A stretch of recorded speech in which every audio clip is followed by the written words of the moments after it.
Everyday Orthodox. I'm Elisa Bielatich-Davis, and we just get together here on Sunday nights to meet everyday Orthodox Christians.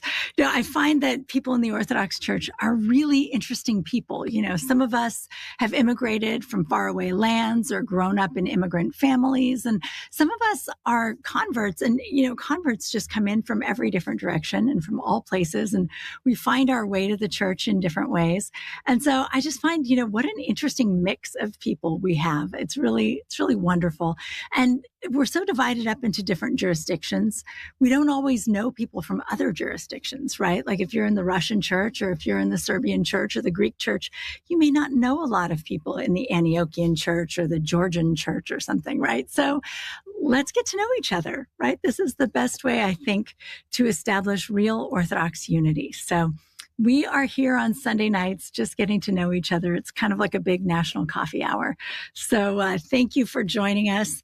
And I wanted to let you know also, I have a book coming out and it's very exciting. I can finally say the name of the book and the date when it's coming out. It's coming out April 27th-ish. Well, I guess I would just say it's coming out after Pascha. You can count on that. It'll be after Pascha, shortly after Pascha. And it's called The Art of Myrrh-Bearing, and it's about the myrrh-bearing women.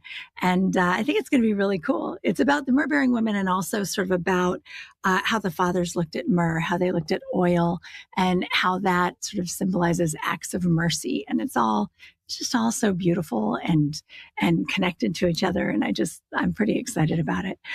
But actually, tonight's guest is also someone who has written a book with Ancient Faith Publishing. Her book is for children. It's called Today My Priest Wears White.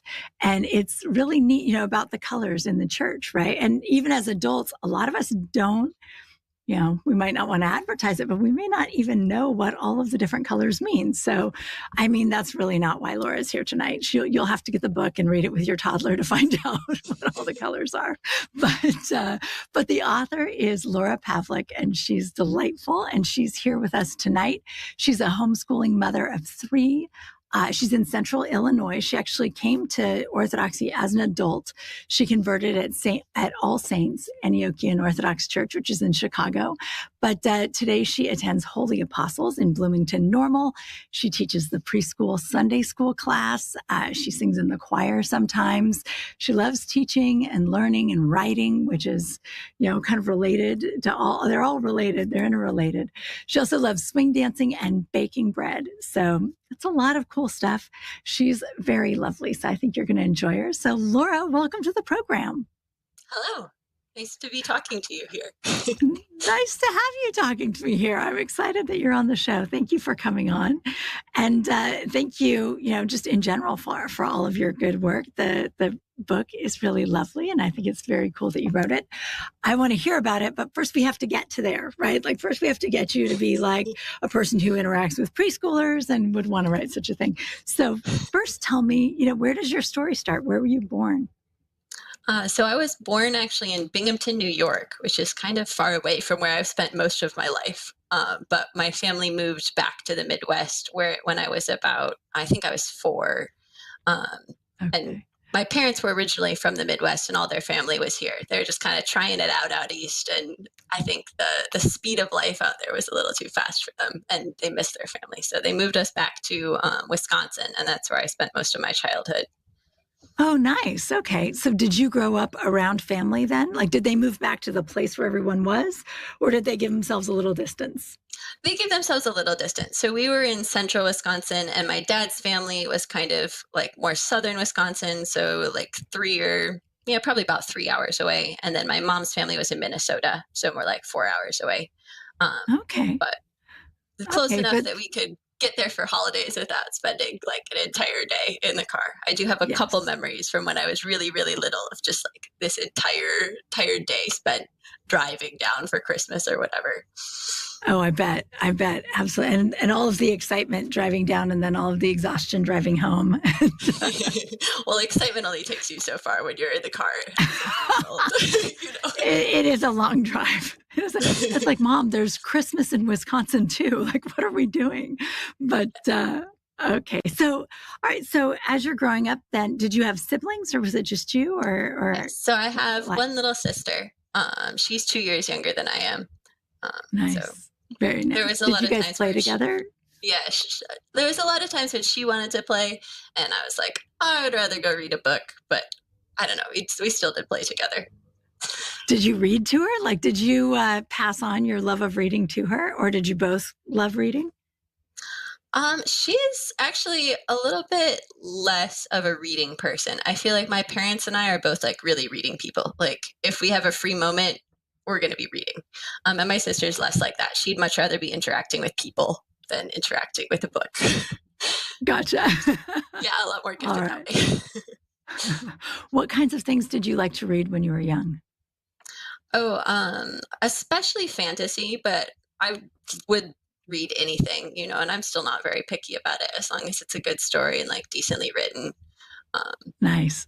So lots of fiction. What do you mean by fantasy? Is that like Lord of the Rings, or is that like sort of, I don't know. Oh yeah, Lord of the Rings, like be? C.S. Lewis. C.S. Lewis is basically my favorite author probably ever. Okay. A lot of like E. Nesbit, Edward Eager, that sort of thing as a younger kid. The Prydain Chronicles is another good one. Nice. Very nice. Did your parents also love the same things and like instill that in you, or were you out exploring, finding your own thing? Usually I would find my own things. Like we'd go to the library once a week and then just go find something. So a lot of it too is like digging through the new book section. So whatever was coming out when I was growing up. I think I also read like all of the Nancy Drew books because that was just easy. Like, what am I going to read next, right? I'll just read the next one. Right. Low-hanging fruit. I'll read number 48. Fantastic. Exactly. Yeah, that just goes on forever and ever. Are all the same after a while, but yeah, but it's good because it sort of teaches you about like genre and how it works, right? Because I read Nancy Drew as a kid too, and it's like, oh, I see. So the first 15 pages, like we establish this, and then Nancy does that. Okay, all right. You start to understand the rules of the game, right? And it's sort of handy. Sort of comes in handy later. So were you homeschooled as a kid? I know you're homeschooling now. Were you homeschooled or did you attend like public school? What'd you do? Yeah, I attended public school. My parents were very much about like, we want to be, because I converted to Orthodoxy as an adult, but I grew up, we were Christian, we were evangelical. And my parents were very much like, we don't want to like hide in our own little bubble, like we want to be out in the community. We want to learn how to interact with people who are different from us. Also, that was very important to them. There was a consideration for a while whether like I kind of almost qualified to be in like a gifted program at a different school. And that was not going to happen because it would be better to interact with people who are different from you. Like if you go to this other program, you're going to be with people who are all more similar, and whereas in the real world, you're going to have to interact with people who are different. And so you should learn how to do that now and spend time with people who might, maybe you can help them learn. Maybe you can learn things from them because they'll be gifted in other areas that you're not gifted in. So I think that was really helpful for me. As a kid, did you see that wisdom? Because sometimes kids are just like, listen, they nominated me for the smart thing and I want to feel like I'm really smart. And, sometimes it's harder to see as a kid. Yeah, I feel like in general, I'm a pretty compliant person. So like if someone who has authority over me tells me that something is a good idea, I mean, why should I have an opinion about it, So were you an easy kid? Were you like generally just sort of easy to raise and compliant? I mean, I like to think so, right? You could ask me. I know, I was going to say, I wish I could just be like, well, we have your mom on the other line, actually, and she says, no, just kidding. But she does. Okay, so, it sounds like when she's talking to other people, it sounds like she thought I was generally pretty easy to raise. That's good. That's very good. So were you guys in like just a cute little Wisconsin suburb? Where were you exactly? So we were in Stevens Point, and my parents and my sister still live there. And so it's a university town. There's a UW school there. It's not like a huge school, but it's like a small university, and it is a public university. And so there's a lot of, like, it doesn't feel like a big city, but there still is a lot of like art and music and stuff going on at the university and lots of different things to do. There's a really nice bike trail. And the university there has kind of a focus on the natural resources. Like that's where you go in Wisconsin if you want to go into natural resources. And so they've got like right almost in the middle of town, there's like a nice little forest preserve that you can go. And so cool. that was another thing that I really enjoyed as a kid, was just like going out and existing in the woods, like maybe going for a walk, maybe just sitting somewhere and reading, of course, right? Of course, yes. What else? Well, yeah, it's, it is really a nice thing having a university nearby, especially a small one, because then you don't have sort of the downside of all the chaos. And it's just like, it just sort of makes the town so much livelier and more interesting because there's always something going on. Yeah. And they're always, I feel like when you're at that age as a young adult, like a university student, you just feel more passionately about everything. Like you're more willing to, you have time to, right? You're more willing to go out and start something. And so there's a lot of stuff going on, especially with the natural resources kids. There's a lot of like emphasis on like, we're going to be clean energy. We're going to be a community. Like we're going to learn about how agriculture works. I don't know. I felt really lucky growing up there. Yeah, that's really neat. That, I feel like whenever I talk to someone who grew up in Wisconsin, as they describe their childhood home, I'm like, wow, that sounds really nice. Like it just seems like such a lovely place to grow up. And people are nice there. Is that, now that you've moved around a little bit more as an adult, would you say that the people in Wisconsin are sort of unusually friendly people? That might be true. I mean, I'm in a small town here in central Illinois again. And so I feel like the people down here are also like really, really nice. So I might just be spoiled and everywhere. Well, and it might be just the Midwest, right? Just sort of tends to be. That might be true. Yeah, it tends to be really a friendly, lovely place. Oh, that's neat. Okay. So as you're getting older, then, you're being totally compliant during middle school, no fits, no problems, just reading your books. It is funny, though, when you have a kid who reads a lot, because I know a couple of my girls, whenever they were in trouble, it would be like, okay, I'm going to take away your books. And other people would just be shocked. They're like, what? I have to make my kid, it's like, no, that's her punishment. She's going to lose this book for a week. And it's like, she'll do anything to not have to lose that book. You're mean. My parents were not going to take away my books. My mom said, I don't know how we can punish her. Like send her to her room. Like that's not a punishment. It doesn't work. That's the thing. It's like you have to be sent to your room without the book. And then that's hard. But not all books, just the one book, hold one. I would just pick up a different book. Exactly. So it's like, I know there's a workaround, but it still somehow works. So it's a bad punishment, but it's not that bad. Like no books at all would be really bad. That would be unfair. But okay, so as you got into high school, were you doing extracurricular stuff? Were you in band or theater or something like that? Or were you really just kind of academically minded? What were you like? So I did cross country in the fall, and I continued that actually into college doing cross country. And in college they make you do track if you're going to do cross country, but in high school they didn't. And so I was not going to run in circles in high school. I want to go run in the woods. I could see that, especially with all those nice trails around. But so I did that. I did band. Band wasn't as big in Wisconsin as like down here in central Illinois. Like if you're in band, you're in marching band. It's this whole thing. It takes your whole life. We didn't do that. We just had it was one class during the school day, and you probably should come and play like once or twice at the football games. But if you don't, oh wow, if you don't, it's not a big deal. Yeah. In Texas, of course I did because I'm compliant, and they said that you should. But they're like, we could really use you. And you're like, okay, here we go. But I grew up in California, and I would say band never seemed like a particularly, absorbing, sort of all-encompassing thing that you do with your life.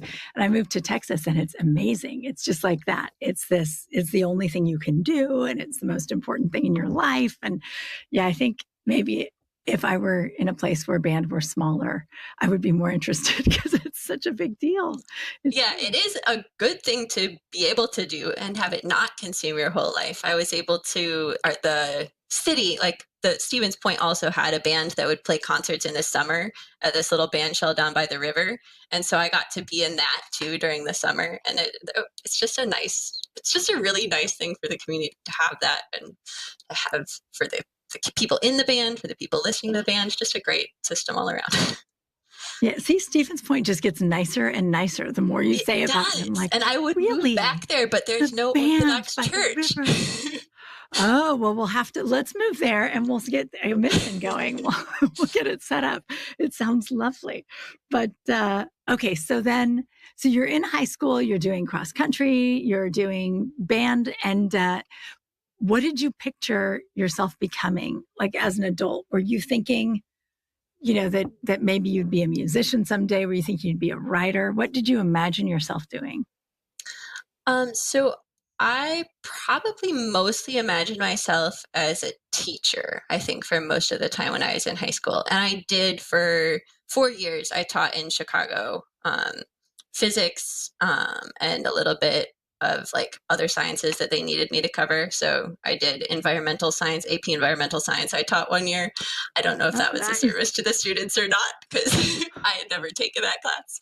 But and then but you grew up with all the environmental science information, so it feels like you at least had the vibe down for sure. Yes, I would love to teach an environmental science class again. Actually, that was really fun to be learning about everything along with the students, and I don't know, it's a really interesting subject. Yeah, it's a neat class. All of my kids have taken that one. It's really a neat course. But okay, so you pictured yourself becoming a teacher. Where'd you end up going to school? Did you stay there in town and go to the University of Wisconsin, or? No, so I actually went to Cornell College in Iowa, which is not like the big famous Cornell in New York, but they were Cornell before that one was Cornell. So apparently there was this whole thing where the one in New York was like, you can't be Cornell, we're Cornell. And we're like, cool. And my Cornell was like, excuse me, we were here first. We were Cornell, so you change your name. We're not going to change our name. But it was very nice of them as Midwesterners not to demand that the New Yorkers change their name, right? New York is going to demand that you change your name. It's one of those like, oh, see that regional personality there. Yeah. And I would tell people, because Cornell College, the Iowa one, is in Mount Vernon, Iowa. And so I'm like, it's the real Cornell because it was Cornell first, but it's the fake Mount Vernon. So I love that. That's funny. But okay, so what is that school like? How big is it?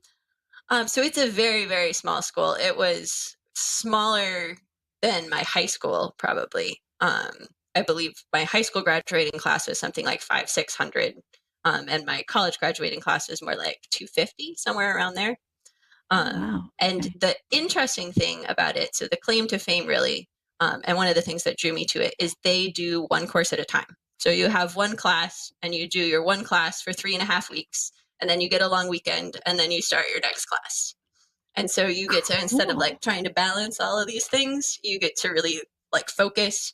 And because I'm interested in so many different things, that let me not have to be like, oh, well, I'm a physics major, so I have to pay more attention to my physics class. No, like if I was going to take my creative writing class, I got to be a creative writing major for a month. If I was going to take a French class, I got to be a French major for 1 month. I just had the one thing to focus on.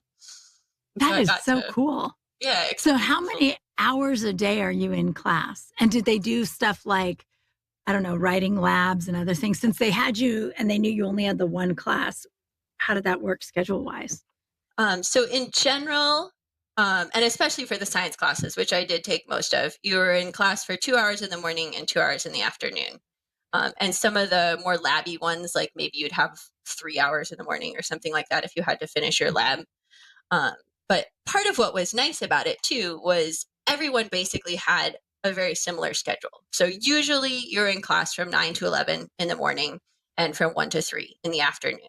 And so if you want to eat lunch with your friends are always going to be available at the same time as you are to eat lunch together. If you want to practice your sport, right? I ran cross country in college. And so we could just start practice at 3:30 and everybody's free. Everyone can come to practice at 3:30 in the afternoon. Sometimes like if you had more of like an English writing in class or you had a lot of reading or a lot of writing to do, you would have a shorter class. And then assuming that you're spending more time doing your writing or reading or whatever. That makes sense. What a neat way to do it, though. That's so cool. And you're right. That predictability of the schedule is huge because college just isn't like that. And you just don't know when people will be around. That's neat. I've never. It was a good fit for me, for sure. That's very cool. Is Cornell the only school doing that, or is that something like here and there? There are little schools doing that. So the only ones I know of are Cornell, and I think there's one also in Colorado. Okay. And so because of that, like because of it being so unique, we also got kids coming from all over.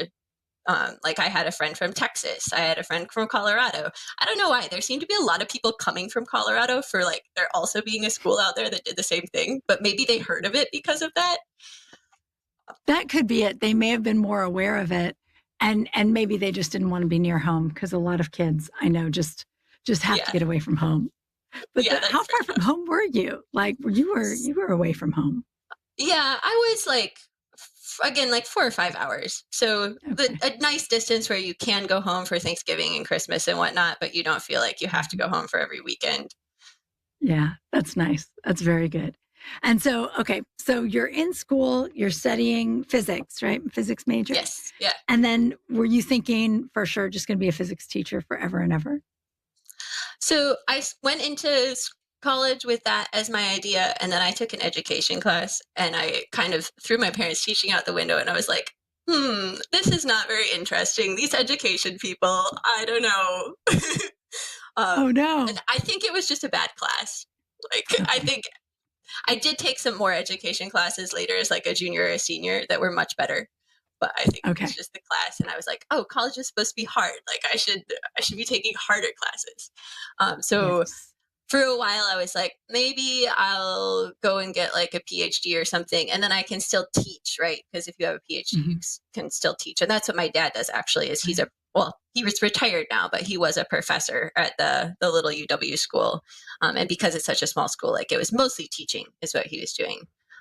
So nice. with that as my example, I was like, I could do that. So I ended up not majoring in education, but majoring in physics and math. Okay. Yeah, it's a big deal to major in education. I mean, that's a lot of education classes, right? Like when and you have to spend a whole big chunk of time doing student teaching, and that's right.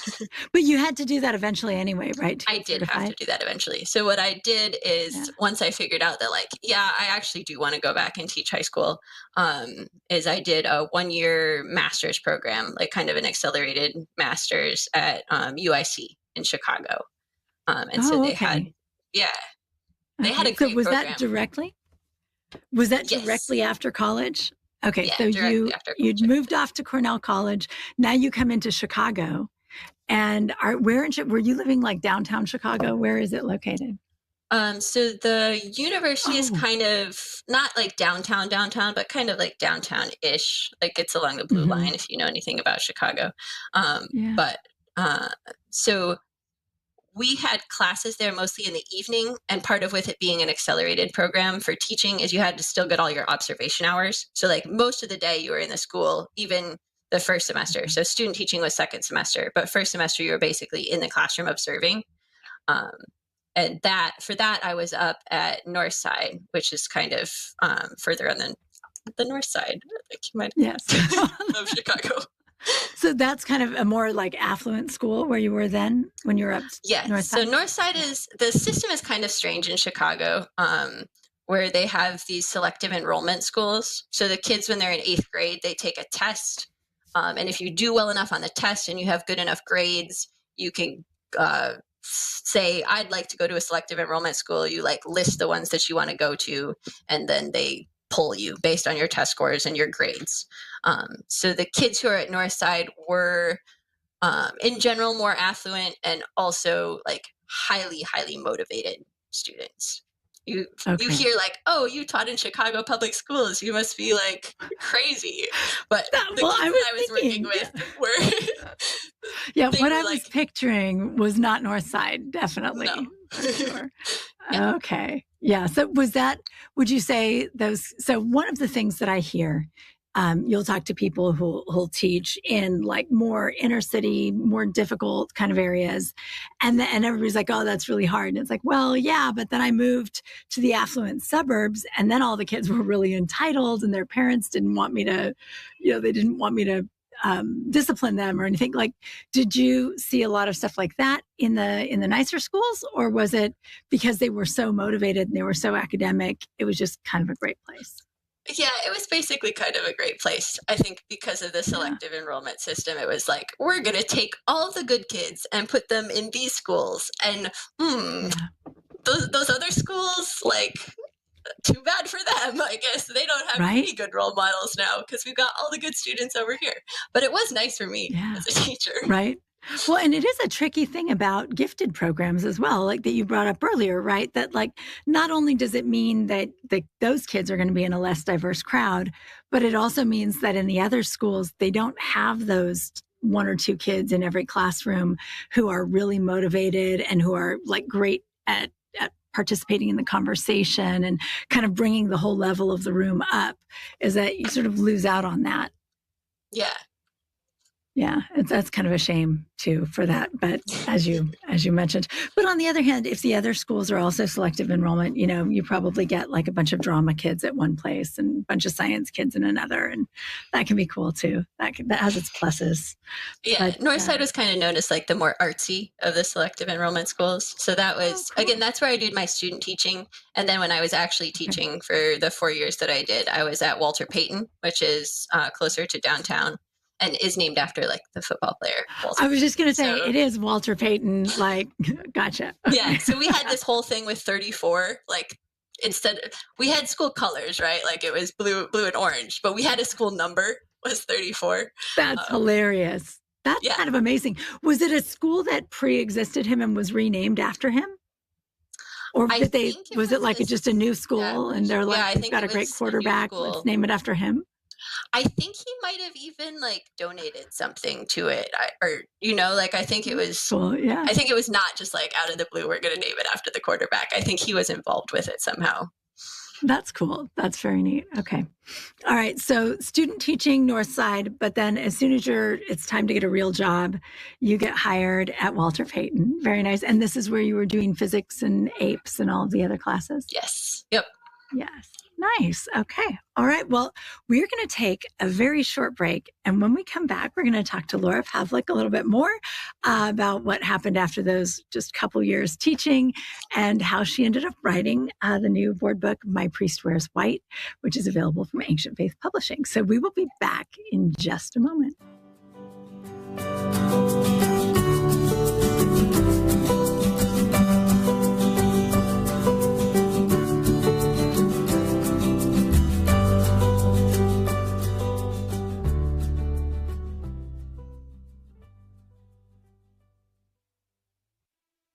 This March, join us for the 31 Books of March sale event at Ancient Faith Store. In celebration of the event's 10th anniversary, we're offering a large selection of books at 50% off every day from March 1st through March 31st. Over 150 titles reset each morning at 9 a.m. Central.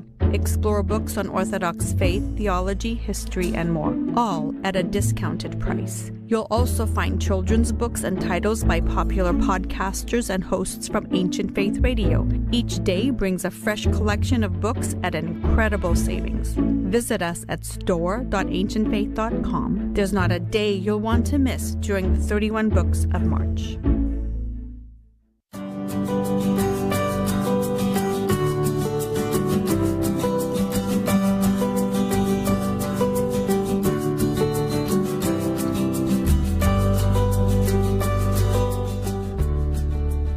And welcome back to Everyday Orthodox. We're here tonight with Laura Pavlik. We've been talking about her very, idyllic or very charming upbringing in Wisconsin, and then of course college and student teaching.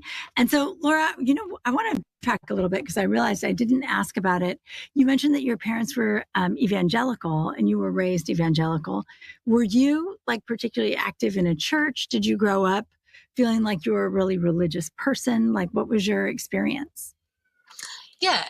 So we were at church a lot. My dad volunteered we had like an Awana club. If you came from evangelical or Baptist background, you know what that is. But it's like based around Bible memory for the most part. And so my dad was a big leader in that. And I was there from when I was a cubby to I was one of like 3 kids that actually did the junior high and high school books at the church, even though it was a huge church. Like we had hundreds of kids there every week for Awana. And so while I was doing the junior high and high school books, I was also helping, like leading a small group and helping some of the younger kids, usually third and fourth graders was the age that I worked with memorizing their verses and reciting their verses and taking them through the whole games and story time and everything. So that was on Tuesdays. And then when I got into junior high and high school, we also had youth group on Wednesdays. So I don't know. I also helped teach a Sunday school class once I got older. I don't know. It felt like I was at church all the time. I bet. I mean, that's like, 3 days out of 7. That's a lot, actually. Yes. But so would you say from all of that Bible memorization, do you still remember most of those verses?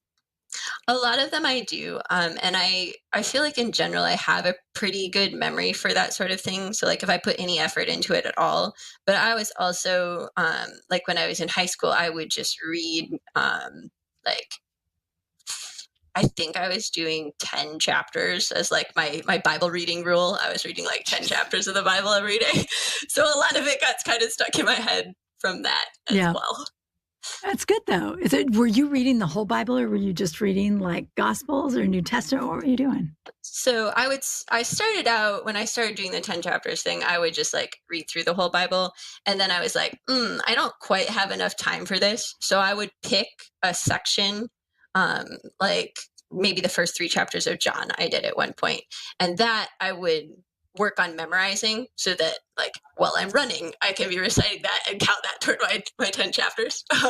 Nice. There you go. I mean, that's not bad. Like there's really an Orthodox tradition too of having the idea of having the scripture sort of inscribed on your heart and having it memorized so that it's always with you, no matter where you are, no matter what's going on. So it's really, I mean, that's a neat thing to be able to like go for a run and recite the first 3 chapters of John is pretty fantastic, actually. Yeah, I think it was good. I don't remember, like I can't do John anymore. And for a while I had like 17 Psalms or something that I could do all in a row, and I don't have those anymore.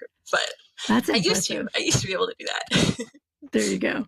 Was it like a standard translation that you would still use today, or is it? Yeah, I would usually do ESB. So pretty standard. There you go. So pretty standard. Yeah. Just curious because it struck me like my parents used kind of a funny translation that now I'm always scratching my head over. And so it's like, well, gosh, if I had memorized things, I wonder if I'd have to like rework it now in my head now that I think about that. But yeah, the different translations are not great if you're trying to memorize things, but it is kind of nice. Like if you have something memorized, you can kind of tune out if you're doing it. And so then if you do hear it in a different translation, you're like, oh, shoot, like I wasn't paying attention. I didn't notice that before. It can kind of jolt you out of your comfort. Well, and it's kind of neat too, because then you'll notice the things that people translate differently. And it sort of gives you a moment to think like, well, why would they pick a different word for that? I wonder what they're, what are they up to? What are they doing? Yeah. What's their motivation here? Exactly. I don't want to make it sound bad, but it is really interesting because there are certain verses where I'm always surprised to see all the ways that they've been translated. But yeah, it makes all right, so you. Right? Exactly. I'm with you on that. I would love to read the original and be able to have like a really intelligent way of understanding all the different choices that translators make. But, we'll need a few lifetimes, I think, to be able to do all the things. There's so many things to learn. There are a lot of things. But so you were teaching. Now, at this point, I assume you're still in an evangelical church. Did you some people, when they go off to college, they stop attending church as much. You had been accustomed to spending 3 days at church a week. Did you do the same thing in college? So I did. So I latched onto right when I went to college to, it was a Bible church, and it was similar enough to what I was used to where I was like, these are probably my people. And they had Awana. So that was another big thing where I was like, all right, I know how this goes. So I was going on Wednesdays after cross-country practice. I'd go and help out with the Awana club there. And so I did that all through college, but I did not keep going to that church. They had some problems with like keeping a pastor, and the pastor that was there was just like kind of boring, honestly, to listen to. And so my second year, when I was a sophomore, with the Christian club on campus, I was like, all right, I'm going to take the freshmen and we're going to go church shopping. So I had some freshmen that came with me, and we went. One of the freshmen was actually my now husband. So that's part of our story too. And we go to a different church around. And one of the churches we went to was a Lutheran church. And I had never really been to a church that had any sort of liturgy before. And I just found that really, really attractive, to have like someone has thought a lot about the words of this liturgy, and like the words are rich, right? A lot of the songs that you're exposed to as an evangelical are kind of like, oh, I love you, Jesus, like kind of the same thing over and over. And not enough really for my mind to latch onto, like more of an emotional sort of thing. And so having the liturgy and like the more to think about, like the words are designed for you to think about over and over again. Right. And that was just really attractive. So we started going to, and when we being my future husband and I, which he also has expressed that he liked that church. So that wasn't a negligible component of why I ended up going there also. It'd make the Lutheran church more interesting, huh? Yes. So we're going to, and the Lutheran church that we were going to is actually an ELCA. So we went there for a couple of years, and then we found out more about like their theology is kind of a little bit sketch. So after thinking about that, we switched to, there was also an LCMS church there in Mount Vernon. And so we started going to the LCMS church. And again, like liturgy, now I feel better about the theology. The pastor at that church also just had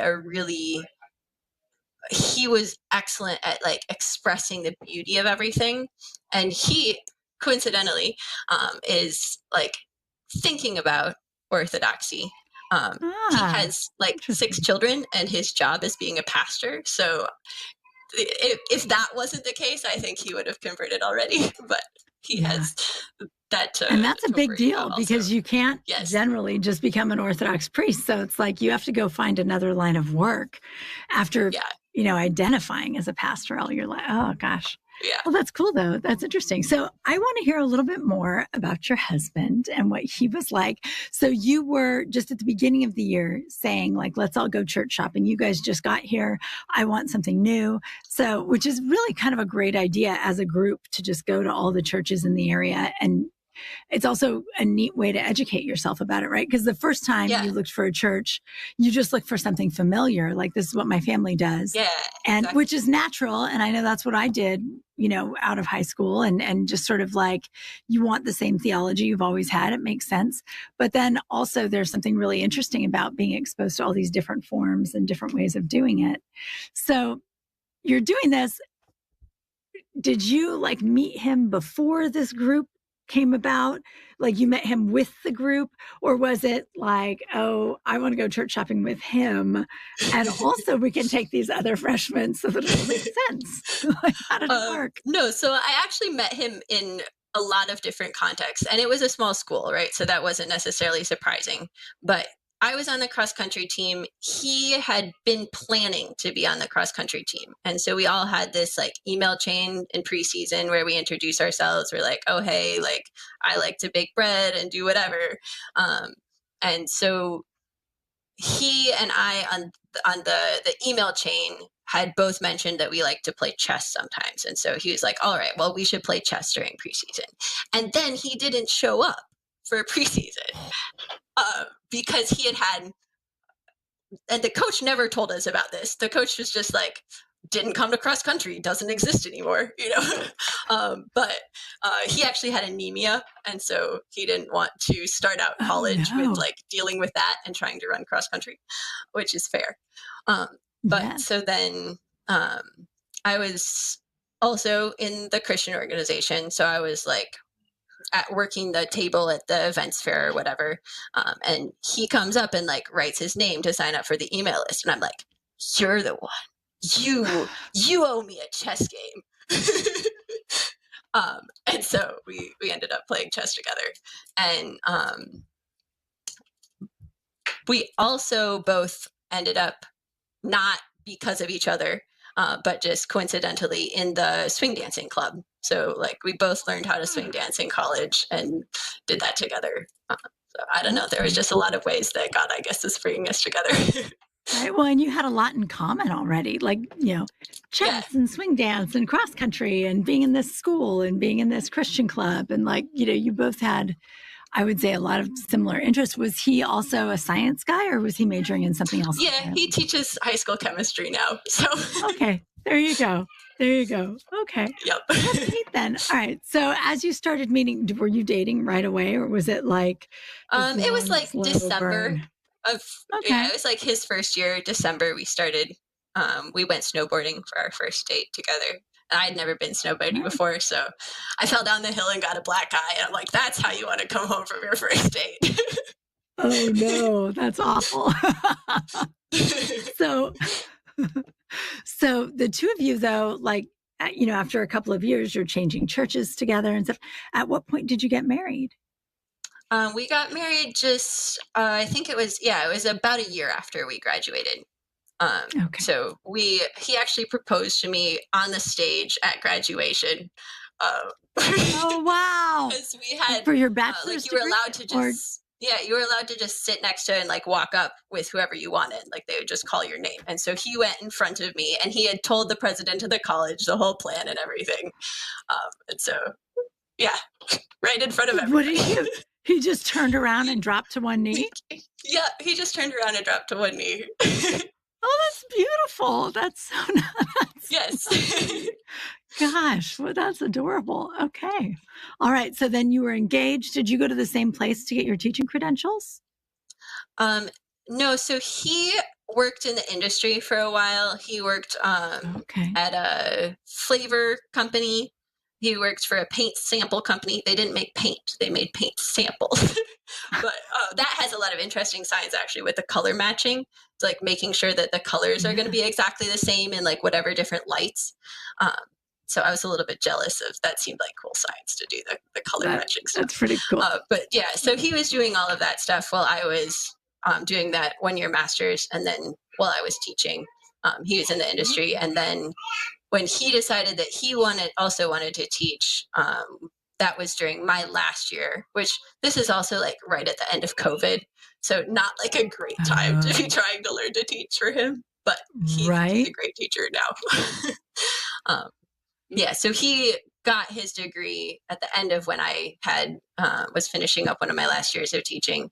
And then he ended up getting hired down here. He works in Peoria, so about 20 minutes outside of Morton. And we moved down here at that point. Nice. So did you give up teaching like in it because of something that was related to the experience of teaching during COVID? Or was it like time to have kids? Like what was it that made you decide you were done? So it had always been kind of the plan. When I went into teaching, I had a fellowship where you were like, you will pay for your education, but you have to teach for 4 years in the city of Chicago. And so the plan was kind of when I finished that 4 years, then maybe we'll move somewhere else. We already had, our son Isaac had been born during my second year of teaching. But I was pregnant at that point with our daughter, Micaiah, who's now 3. And teaching online while pregnant was just a terrible experience, honestly. So I think it might have been harder for me to leave otherwise. But everything that you like about teaching is way harder to do online. Like you don't get a chance to actually interact with the kids. A lot of them aren't even there paying attention. If they're being honest, like they don't have their cameras on. You don't even get to see their faces. And then like, I'm not good at being pregnant. I was so sick with Micaiah. And so it was just like kind of a relief when it was over. Well, and it's hard because it's not like everyone could just switch over to an online curriculum that's designed for online classes, right? Like you're just following this in-person curriculum as if you were in person, except, oh, by the way, it's just your head in a little square. Like it just doesn't. It was a mess. It doesn't work. You can't the entire world can't just suddenly leap over in the middle of a year unprepared and have that turn out well, is, I would say, my take on that experience after. But although, again, like, I think if you plan it to be online, it's a different question. But I think, I did teach for 1 year with St. Athanasius online, and that was me nice. too. Like, the kids had their cameras on. I wonder if we taught with St. Athanasius at the same time. That's so cool. I wonder if we were doing that. But they're homeschool kids, and so they want that interaction, right? Like, they want to know the other kids. They want to be in the conversation. Exactly. Yeah. Any of you listening who's looking for an online Orthodox school, St. Athanasius has awesome teachers like us, except, but the other teachers are great too. But, that's funny. Okay. So, all right. So after you stopped teaching, you guys moved out of Chicago down to Morton, and your husband was then working on becoming a teacher? So he was certified to teach at that point. He had a job, is why we moved down here. So it was kind of a crazy year because so we converted to Orthodoxy that year at Pascha. We were chrismated. And then we moved. And then we moved in August. And then our second child was born in September. So it was like, let's change our entire lives. Right. Let's reinvent everything right now. And it was great. Is crazy. Like, I'm so happy. That's beautiful, though. Wow. So you guys were COVID converts, so in my experience in Texas, what I saw was a lot of people who would not necessarily have like shopped around for churches, but it was so easy to do when church was on YouTube, and like suddenly, your mom and dad didn't know where you were at church, or the pastor didn't know you weren't there this week, right? Like there was sort of this. There's a way that there's a personal accountability when you're a part of a community that's kind of not there when you're just watching online. And so it seems like people were experimenting. Is that what happened with you guys? Like, how did you even know to look at an Orthodox church? So that was a really long process, actually. So I wouldn't really consider us COVID converts. We were just like slow converts, mostly me. So Timothy started to get interested. He had heard about Orthodoxy, like searching online for things when we were in college. And so we did once go and visit an Orthodox church in Iowa City. And like, it was fine or whatever, but we were still going to be Lutheran. And so then we were, and he felt like he was more and more convinced that like he had a bunch of questions about apostolic succession and that sort of thing. And so he was really leaning more and more toward like, I want to be part of the true church. I think the Orthodox Church is a true church. I think we should do this. And eventually because we just kept talking about it. I was like, all right, like if you want to do this, we should do this. And so it was like 2 weeks after Isaac was born. So it would have been 2018. Is when we went to All Saints for the first time. And so like, I didn't know that you don't have babies younger than 40 days old at church, so he was maybe the youngest baby I've ever been there because he was literally like 2 weeks old. But so we went there and we were going there for a long time. And he was like, yeah, like I want to do this. And I was like, I don't know. Like, I think I'm going to end up doing this, but there's going to be a lot of kicking and screaming between here and there. Like, I'm going to fight every step of the way. But eventually it came down to like, I couldn't imagine going to like not having the liturgy. Like, I couldn't imagine worshiping in a different way, like going back to the Lutheran liturgy. And so like eventually I just had to get over all of my objections, Right. Well, it's an interesting thing. I think, coming especially from an evangelical background, there is so much that's different about Orthodoxy. And there's a lot to take in that maybe doesn't make sense until you're inside it for some of us. Like I think in some ways you have to experience it. Like this, is it really the body and blood? And it's like, well, I don't know if it's really the body. And well, yeah, you've not experienced it. So how do you really know for sure until you're in it a little bit? I don't know. Do you feel like that's part of what happened with you, that you just were so accustomed to the liturgy, you couldn't leave the liturgy. And then once you came inside, the rest of it kind of fell into place or it's still not in place? Yeah, I don't know how. I think it's just as the whole time, I think it's been gradually like falling more and more into place. So I don't know, like when I was growing up too, people wanted you to have a conversion experience or whatever, right? Like you're supposed to be a drug addict and like down in the gutter, and then all of a sudden God talks to you, and then your life. But what do the good girls do, right? Like nothing like that has ever happened to me. Like my whole life has just been like, we're gonna keep walking in this direction, and like we're just gonna keep walking, and I don't know, there's not going to be any shiny lights or anything like that, but we're going to keep moving, and we're going to trust that God is leading us somewhere. Well, that's so much more beautiful in a lot of ways, really. But it is just sort of that more interesting experience when you're talking about the person who's like, hit rock bottom, and then this light comes on and suddenly their whole life is transformed. And in the evangelical world, that's so much the story that gets discussed that it does kind of make you feel weird when you don't have that story. Were you kind of thinking there needed to be a moment for you like that for Orthodoxy, like where it was like, okay, where all of a sudden it's going to like be this powerful thing, and then just the moment didn't happen, so you're like, well, I guess I'll just convert and see what happens? No, I think being Lutheran kind of helped me get over that expectation of like because evangelicals don't practice infant baptism, right? Like I was baptized as a teenager, and like part of I don't know, like the culture with that is like you're going to tell your story about your dramatic moment when you converted, and like then you're going to get baptized. Whereas with Lutheranism and then also with Orthodoxy, it's like the default is to get baptized as an infant. And so then you don't have as much of this like, oh, this magical moment where everything finally clicked for me. Like if you're getting baptized as an infant, the implication is that like, yeah, it's just going to be, you're just going to be growing up, and so that was comforting for me as a Lutheran. And then still as being Orthodox, it's like, yeah, this is okay. This is an okay way to be. Right.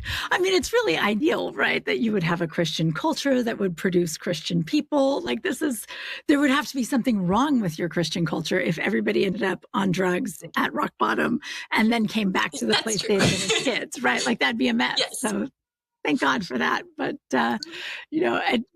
anyway, so I have a question. What made you decide to write this book? Today, My Priest Wears White. Like, I think it's it's a neat title, and it's just, it's a very sweet book. It's really neat. And I do think a lot of Orthodox people don't necessarily know what all the different colors are. Like they might realize that their priest is in purple for Lent, but he's not in purple on the Sunday. So why not? And all of these things, there's like a whole universe of information about that. What made you decide to pick that topic? So the route that I took to getting to the topic was I have 3 children, right? So we read a lot of books, and we had been given 9 Dear in Me, I think it's called. And so we were reading that, and I was like, okay, this is like the Orthodox version of we're going to teach kids their numbers. Because if you've read any number of children's books, there are like 3 things that children's books are about before you get into ones that are actually stories. So they're going to be about, let's teach kids their numbers. Let's go to bed, right? Yes. Surprising how many kids' books end up with going to bed. Right, because that's all parents want is their kids to start going to bed, actually. Yes. And then like, let's teach kids their colors. And so it's like, all right, well, this one is the Orthodox version of let's teach kids their numbers. Like, what would the Orthodox version of let's teach kids their colors be? And it's just so obvious, right? Like, what's the Orthodox version of we're going to talk about colors? So that was kind of how I got started. And then just like learning more about it, it's so interesting because if you read in the back of the book, it talks a little bit about the history of the colors. And so it's like we started out just you'd have like a light set of vestments for happy days, and like a darker set of vestments for more somber, like fasting seasons and days.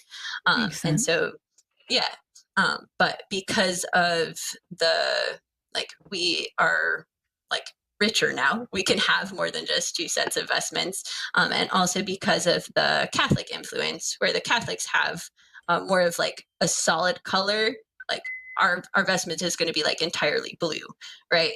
Whereas more traditionally you might have like red with gold trim and like really intricate like different colors on your bright set of vestments, and so that's how we ended up with the colors. But I think it does again, when I was growing up, I feel like in worship, I just wanted more things for my brain to latch onto. Like I liked the liturgy. Yeah. I liked the words that you could think of again. And the colors are also part of that. Like you can look around and you get a sense of what season it is, what you're supposed to be thinking about based on those colors.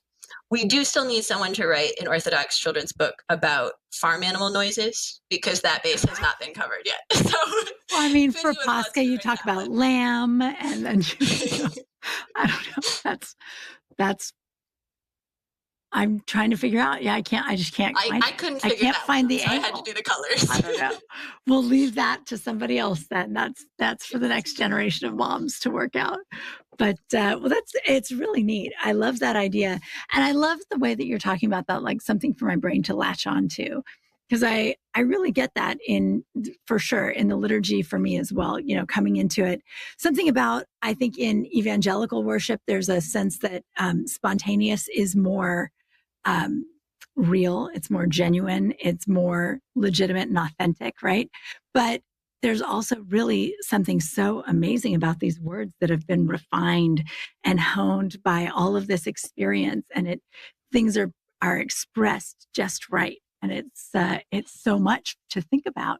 And you're absolutely right, the colors and the way that the iconography works and all of it, it's all coordinated and it all works together, and it all is there to support this beautiful theology.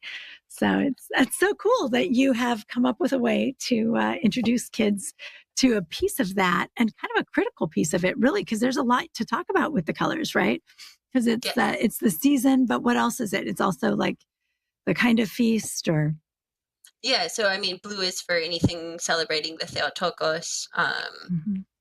Have like green is for the Pentecost, kind of like the season of where you're supposed to be growing like a plant, right? So it's not like the colors are an accident. There's a reason for the colors too, besides just like they've been assigned this meaning. Yeah, that's neat. That's really neat. Well, I love the idea of the book. It is called Today My Priest Wears White. It's a board book, so it's for little ones. I love, like, we have multiple Orthodox board books now. Can we all just take a moment and say how cool that is? Like, 10 years ago, not any. Now, like a little stack of them, and they're so cute and they're just delightful. And what a wonderful addition to the board book pile in all the Orthodox homes. So thank you so much for thinking to do that and going to the effort to do it. It's harder to write a board book than it looks, isn't it? It is hard to cram like all that information into such a little space, right? So and to come it's up written with in rhyme simple. Too, so. But I would also just like to give a shout out to the illustrations, which I can take no credit for. But the illustrations are absolutely gorgeous. Like if you haven't looked up the book and seen at least the cover, it's beautiful. It is beautiful. And that's Irina Francis, who did those illustrations. Well, God bless her. She did a beautiful job. And I do think like beautiful illustrations, that's what like draws kids in, and it holds that you remember the illustrations, right? Like I remember the illustrations for all the books. So thank God. Well, thank you, Laura. And so now it's 3 kids, homeschooling, teaching preschool. You've written a board book. Are you thinking about more about, like, as your kids get older, do you think you'll write children's books and then maybe young adult books? What do you think? Yeah, we'll see. I mean, we could use some good books for the kids, so that would be great. We need a new C.S. Lewis while you're at it, so let's go. Like maybe I don't know if I could do that, but the nice thing about the board book is that it was at least short. I don't know how long it would take me to finish something more adult. No, it's really neat. I'm so glad that you wrote it, and thank you for coming on the program tonight, Laura. It was really nice to get to know you. Yeah, thanks so much for having me. This was a good time. It was fun. It was really nice. And thank you to our audience for joining us.